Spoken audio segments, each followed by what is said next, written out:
Bumpy got a tip. Not from a cop. Not from one of Madame St. Clair's runners. From a bartender who owed him his life. The message was short. Dutch Schultz's men were already in Harlem. Not scouting.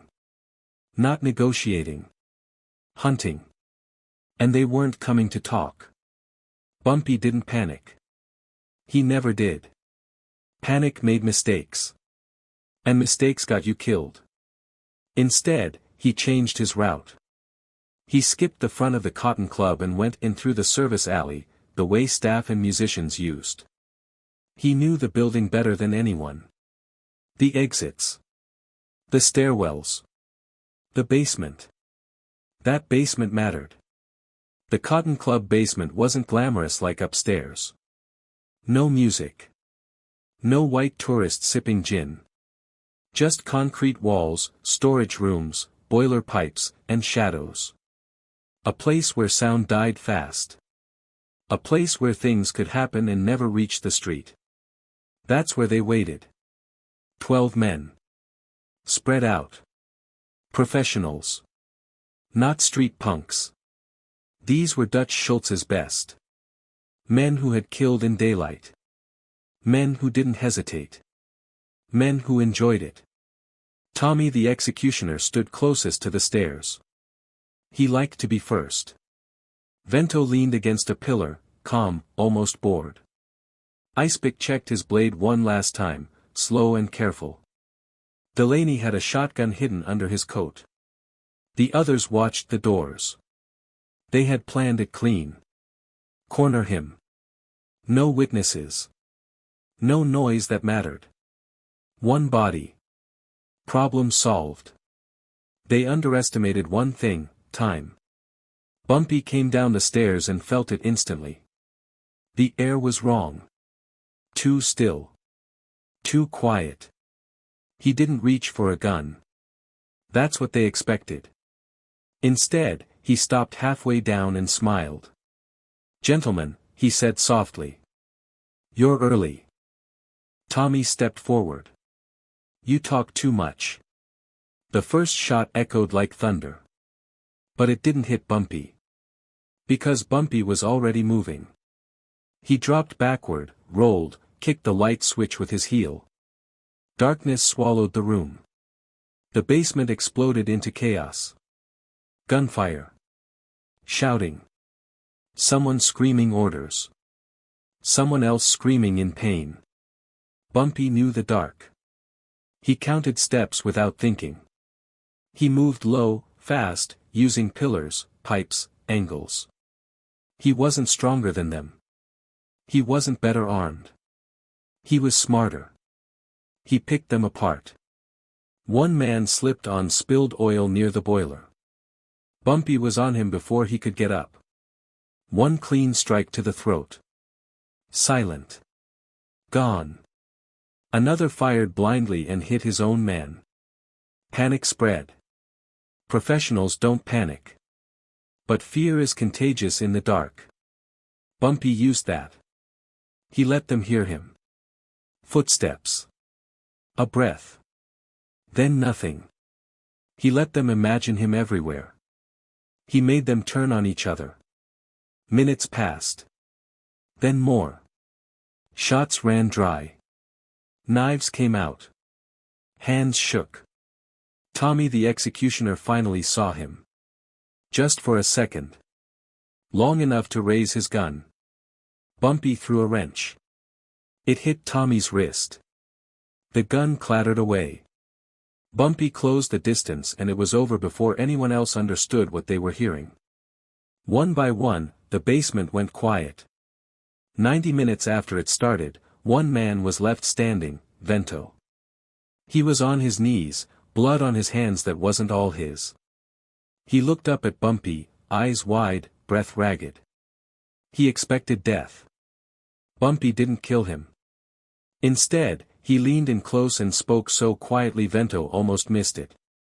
"You go back to Dutch," Bumpy said. "You tell him Harlem is not for sale. You tell him if he sends another man, I won't leave one alive to talk." Vento ran. When he reached Dutch Schultz and delivered the message, witnesses later said Dutch didn't shout. Didn't rage. He went pale. Silent. He poured himself a drink with shaking hands. Because Dutch understood something then. This wasn't about territory anymore. This was about a man who couldn't be scared, couldn't be bought, and couldn't be killed the way everyone expected. That night in a basement beneath the Cotton Club, Bumpy Johnson stopped being an enforcer. He became a warning. And Harlem would never be the same again. Last chance. The words hung in the air, heavy, waiting for something to happen. Bumpy didn't move. That was the first crack in their plan. Most men, when faced with 12 guns, do something. They flinch. They talk fast. They plead. Even the tough ones shift their weight, breathe louder, give their fear away. Bumpy stood still. And in that stillness, time stretched. The light bulb above them swung slowly, casting long shadows that crawled across the walls. Each swing made the room feel smaller. Each swing made it harder to know who was standing where. Tommy hated silence. He needed action. He needed blood. That's how he worked. Last chance, he said again, louder this time. Bumpy finally spoke. You ever notice, he said calmly, how a room decides who's going to die before anyone pulls a trigger? Tommy frowned. What the hell are you talking about? Bumpy's eyes never left him. This room ain't on your side. That was when it happened. Not a gunshot. A sound. A metal crate scraped softly behind them. Just enough. One of the men near the wall turned his head. Another shifted his stance. A third tightened his grip on his gun. Tiny movements. Human movements. Fear movements. Bumpy moved with them. He stepped forward, not rushing, not charging, just one clean step into Tommy's space. Too close. Close enough that a gun became awkward. Close enough that hesitation mattered. Tommy reacted on instinct. He fired. The shot went wide. Bumpy's hand came up, knocking the barrel aside, and in the same motion he drove his shoulder into Tommy's chest. They crashed into the poker table, chips and bottles exploding across the floor. That broke the rhythm. The second shot hit the ceiling.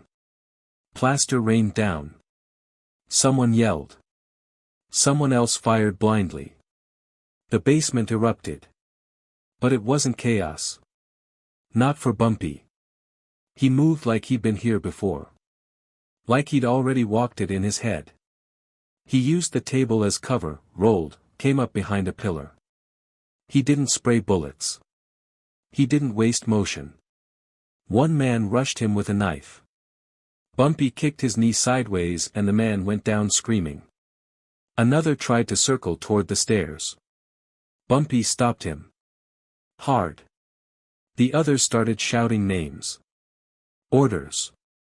Warnings. Too late. They were no longer hunting. They were reacting. And reacting men lose. Tommy got back up, bleeding from the mouth, eyes wild. He raised his gun again, both hands shaking now. He wasn't smiling anymore. Bumpy saw it then. The shift. The moment when a killer realizes he's not in control. Bumpy rushed him. They collided near the crates of liquor. Bottles shattered under their feet. Tommy fired point blank.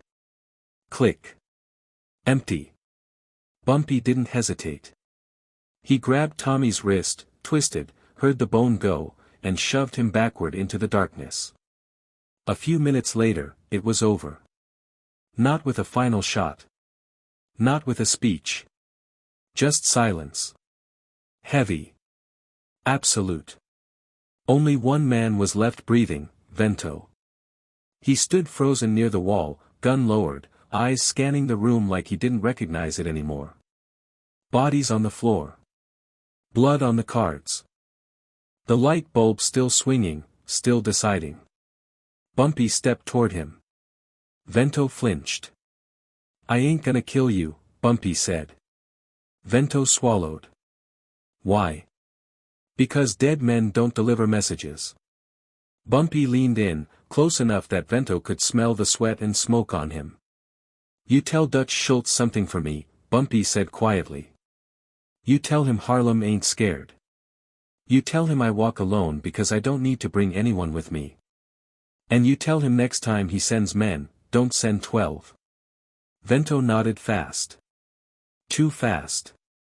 He ran up the stairs and didn't look back.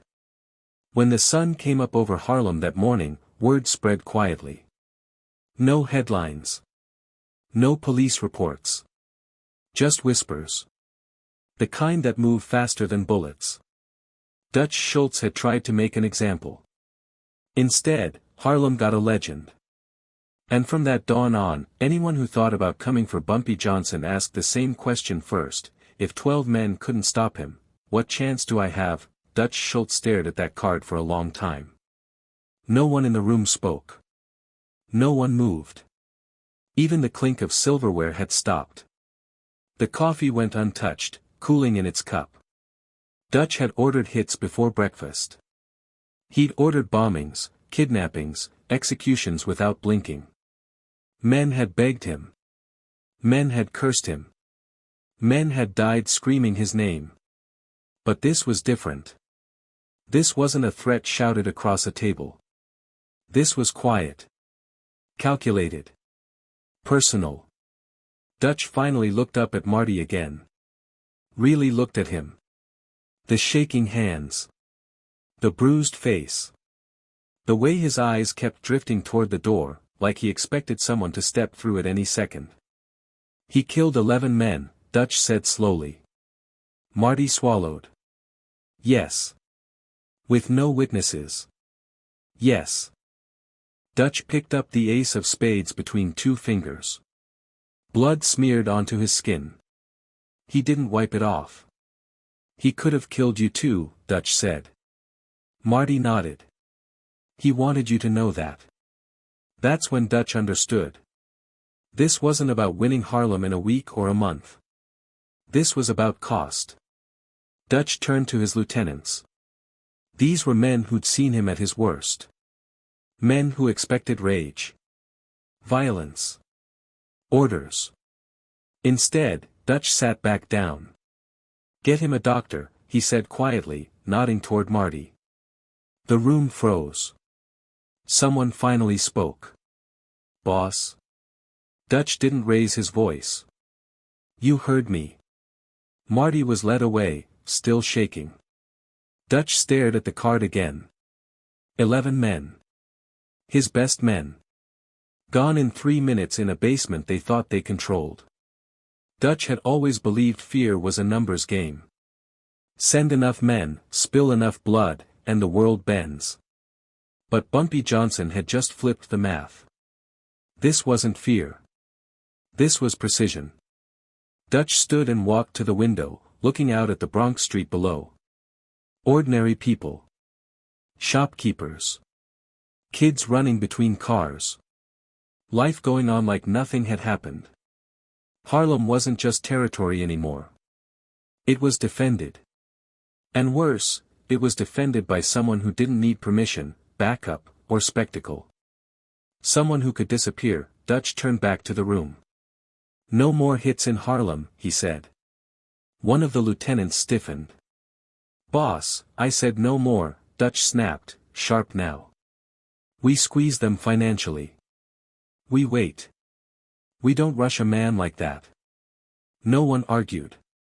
Because everyone in that room was thinking the same thing.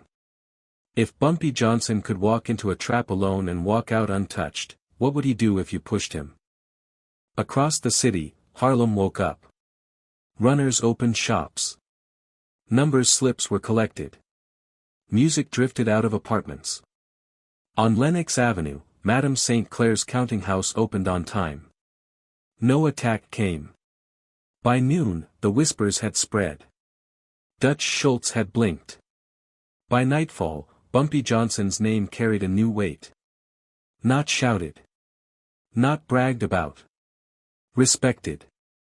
From that day on, deals in Harlem were negotiated differently. Italians asked before they acted. Cops hesitated. Rivals reconsidered. Because everyone understood the lesson of that basement. Power wasn't about how many men you could send. It was about how many you could afford to lose. And Dutch Schultz had just learned he couldn't afford to lose Bumpy Johnson.